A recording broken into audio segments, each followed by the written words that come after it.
Hi, everyone. I'm Kim Clark, immediate past president of MEDA, Maryland Economic Development Association, and I'm also the executive vice president with Baltimore Development Corporation. Welcome again. With everything that has been going on in 2020, just a few things. MEDA decided to extend the celebration of Economic Development Week into a 10-week long tribute to economic development. Throughout this 10-week period, we're highlighting various industries and economic development partners. In this video, we welcome Colin Tarbert with Baltimore Development Corporation and Ernesto Chanona with the Maryland Department of Commerce. Ernesto, can you please introduce yourself and give us a little bit of your background? Sure. I'm Ernesto Chanona. I'm the senior manager at the Office of Biohealth and Life Sciences at the Maryland Department of Commerce. Our job, of course, is to develop the biotech and pharmaceutical industry here in the state. I'm also an adjunct professor at the Center for Biotechnology Education at the Johns Hopkins University, where I also happened to graduate from many years ago. And so it's an absolute pleasure to be here. Thank you so much for having me. Thanks very much. Colin? Hi, I'm Colin Tarbert, President and CEO of the Baltimore Development Corporation. We are the city's economic development agency, so we do everything from real estate to business attraction, retention. Thank you. I'd like to start with our first question. This industry in many ways has been on the forefront of the COVID vaccine development.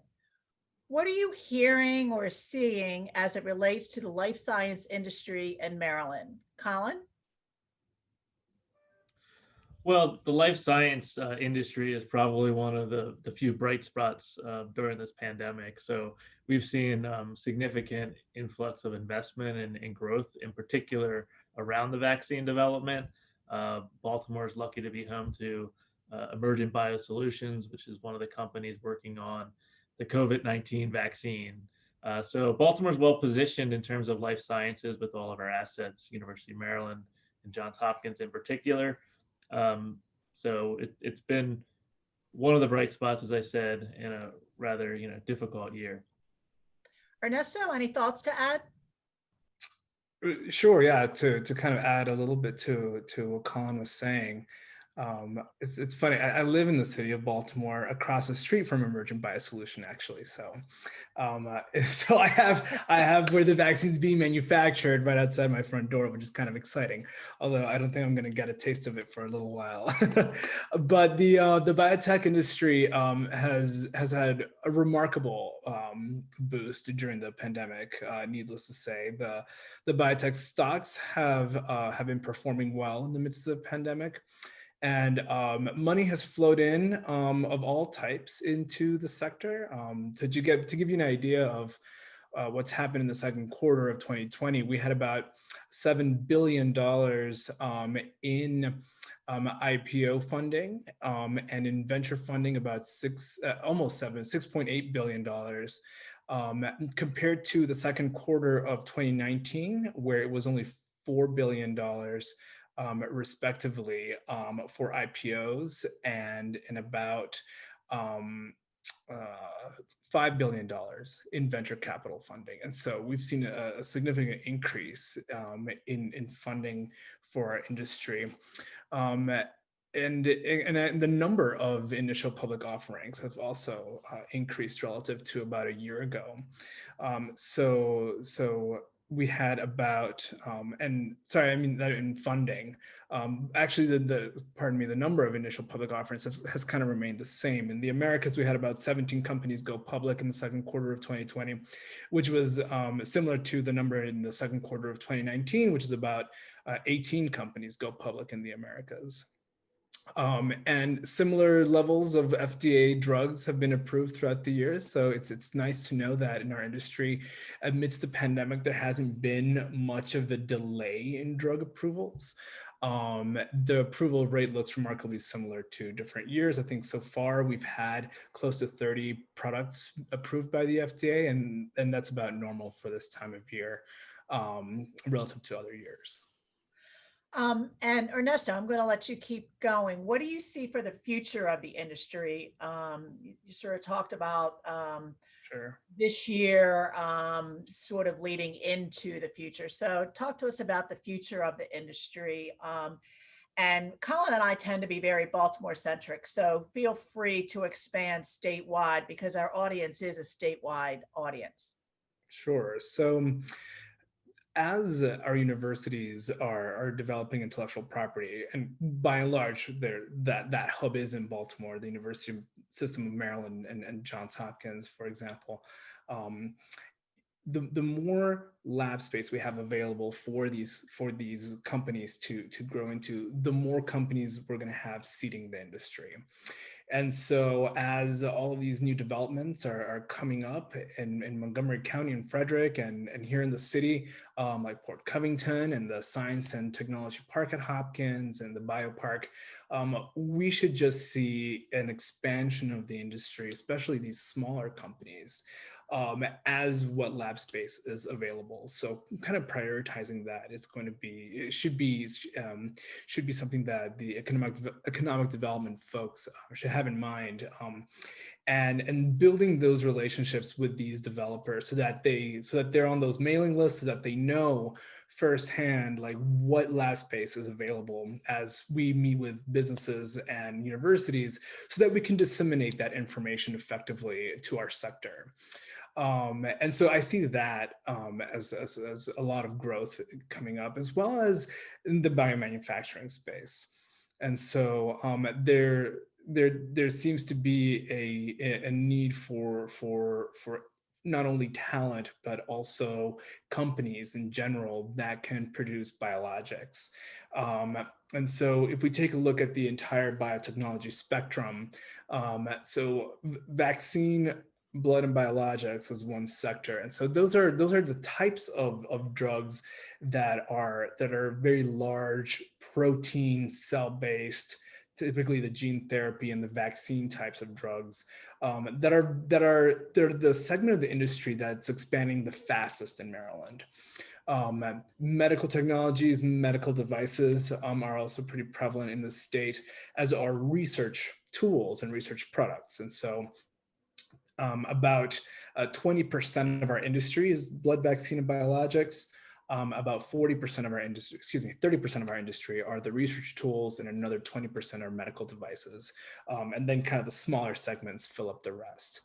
And so as those segments expand, so will the need for talent. Just last month, we had 2,400 jobs posted on LinkedIn for the biotechnology, medical device, and pharmaceutical industries alone. And I'm not even counting the research jobs available at the universities. And so, so the need for that kind of entry-level talent that can do the research work, as well as the need for the biomanufacturing talent, which is slightly different. They're not necessarily all research technicians. Will be a need that's just going to ever expand. And because we have so many of companies in the infectious disease space, about 25% of the companies in Maryland are dedicated, not exclusively, but have an asset in the infectious disease therapeutic area. So talent that knows and understands infectious disease will be incredibly important to the state of Maryland. As I know, as well as yeah, so as well as all the capacity to kind of manufacture products like those. And so, so lots of excitement around this therapeutic area, because of Novavax, because of Altimmune, because of Emergent Biosolutions, all of these companies that are growing exponentially as they're heavily involved in the fight against COVID-19. Colin, what's your crystal ball telling you? Yeah, I mean, I echo a lot of Ernesto's, optimism for life sciences in Baltimore and the state. I think we're a leader, and I think we'll continue to be a leader. So I see that sector certainly being a key growth sector for employment and for investment. I did want to sort of reiterate two of the issues that the BDC in particular focused on that you mentioned. One is the wet lab space. It's a very expensive space to build, and but once it's built, it typically fills up here in the city and around the state. And so, while we have some larger developments in play here in Baltimore, the Science Technology Park at Hopkins was mentioned, as well as University of Maryland Biopark on the west side. There's still a sort of a holdup in terms of developing, a significant amount of wet lab space on spec, which is understandable from a real estate development standpoint. But also, I think, is a bit of a hindrance to attracting more companies, because they're going to go to where the space exists. A lot of times they have, either research grants or technology that needs to be developed quickly, as you're seeing, with COVID. And so they're going to go to where the space is, not necessarily, mull over, lease terms and 18 to 24 months to build out space. And so one of the initiatives that we're going to be looking at in the short term is, how do we create wet lab space that's easy to access, that's there, that could be kind of, co-working or incubator space, or really just temporary wet lab space to transition these companies, to keep them here in the state of Maryland, to keep them here. Obviously, we want them in the city, and then allow them to grow into, the larger footprints in the bioparks. And so, we're going to strategize on how we can do that. I think our partners at the state, will be part of that conversation as well. So wet lab space is one of the top priorities we see being a driver for keeping the companies that we have here and also attracting more. And then the other piece is the talent, which we do well, I think, from a national perspective, from a regional perspective. We have, major research institutions here, and we have a talent pipeline that I think is, unmatched. But at the same time, it's also a great opportunity to take, either unemployed folks or people without maybe the necessary skills to enter that market and upskill them to become lab technicians. These aren't necessarily, you don't need a Ph.D. like Ernesto to run the lab space. A lot of times a 2-year degree is acceptable, and the companies will. And so I think for Baltimore in particular, our residents stand to benefit if we can do the right job in connecting, workers with those companies. One of the companies that is in the space is Thrive Early Detection, a blood test that can detect early cancer. And so, they're hiring lab technicians in the $60,000 range, and they don't require a 4-year university degree necessarily to enter their workforce. So that's a great opportunity for us, and it's a great opportunity for a company like Thrive, which recently was acquired for $2 billion as well. So as Ernesto said, you're seeing a lot of investment in the marketplace. What we want to do is make sure that they have a place to stay and to grow here in the city and here in the state of Maryland, so that we don't lose them to our competitive set, whether they're south of here in the Triangle or north of in Cambridge. Thanks, Colin. What should economic developers know about how to best support the life sciences industry? Yeah, it's a good question. I mean, we certainly partner with the Department of Commerce and Ernesto in particular, who has sort of the expertise to know the finer points of what these companies need. But I mean, it goes back to the two that I mentioned. One is, wet lab space, and two is talent. But I also think, these companies, like other companies, want a great place for their employees to live and work. And so having those amenities and those benefits, like a cultural center like Baltimore or some of our surrounding jurisdictions, I think is important. And one of the unique aspects of the life sciences that you're seeing during the pandemic is it's a little bit harder to, remote work. You can't, bring your wet lab equipment home and tinker in the garage. You really have to be there. And so I think, having a quality of life and a community around it with affordable housing and culture and things to do is still going to be very important for, keeping these companies here and attracting more companies. So I think that's where we're focused on creating these communities, these innovation hubs like the bioparks that, are surrounded by, great places to live. Ernesto, what are your thoughts on that? And so So yeah, I completely agree with what Colin was saying, and I'll just add a little bit. And anyone who's interested, especially in the economic development space, to learn a little bit more about their local biotechnology industry, they're always welcome to reach out to me, and I'd happy to walk them through what's happening in their respective county or city. And so it's important to understand the industry because even if it's at a 100,000 foot view, because it's a fragmented and challenging industry to understand.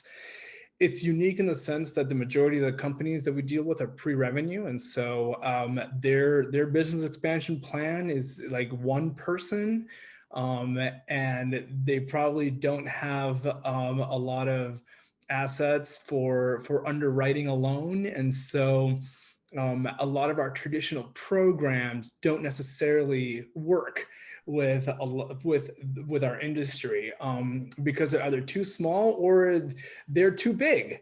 And the Advantage Maryland program that can give $2 million is like a just like spare change for some of the larger pharmaceutical companies in our sector. And so it's such a polarized, if you will, industry in that sense. And so one of the best ways, the first way that economic developers could really help our industry, because the majority of the companies are small, it's knowing what the actual finance programs are. What are the opportunities?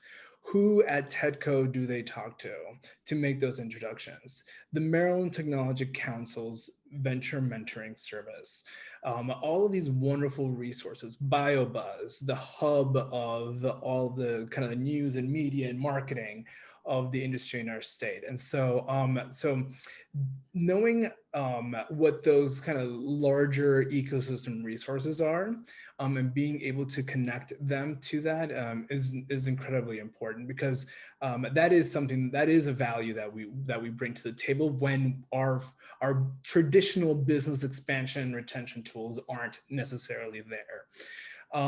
Two, of course, is building relationships with local investor groups. So life science investors don't have necessarily the same appetite for technology. Some groups like really safe class 1 medical devices that aren't going to be too risky. Others, and they might like them a little bit later stage. They'll want to see maybe some clinical trial data. Other investor groups really like early stage, high risk therapeutics.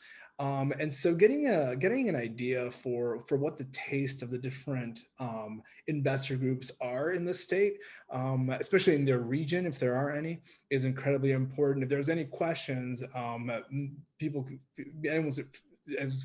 can reach out to me to discuss different investor groups, because I've been doing that over the last couple of years here as well, because these guys are looking for funding for the most part.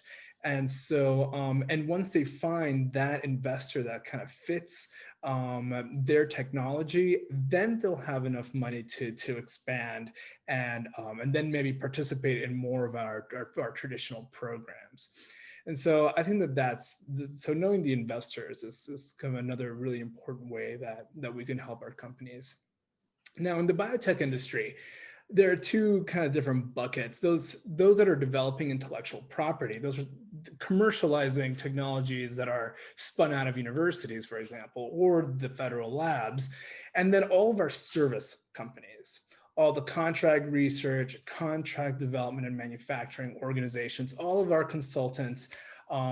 So understanding which of the two buckets the company that you're talking to fits in is kind of step number one. And then step number two is, okay, so if I'm, a gene therapy company and I'm at step X in product development, which companies in the service industry would be able to provide those services for me? Now, there's a lot of technical expertise, which is why we're here to help. But it's important to, and so which is why we're happy to be looped into any of those conversations, because being able to match make those companies with the services that make sense is is really important, because not only will we be helping out the client in a way that makes sense, but we'll be growing our local supply chains. We want to make sure that Maryland companies that are developing intellectual property are sourcing services from Maryland companies that provide those services. And they're not going to California, and they're not going to Boston, and they're not going to India or China when those services are available in the state. And likewise, when those services are not available in the state, to communicate that to the greater economic development community, so that we can strategize our foreign direct investment efforts to attract those companies to the state that are missing the local supply chain.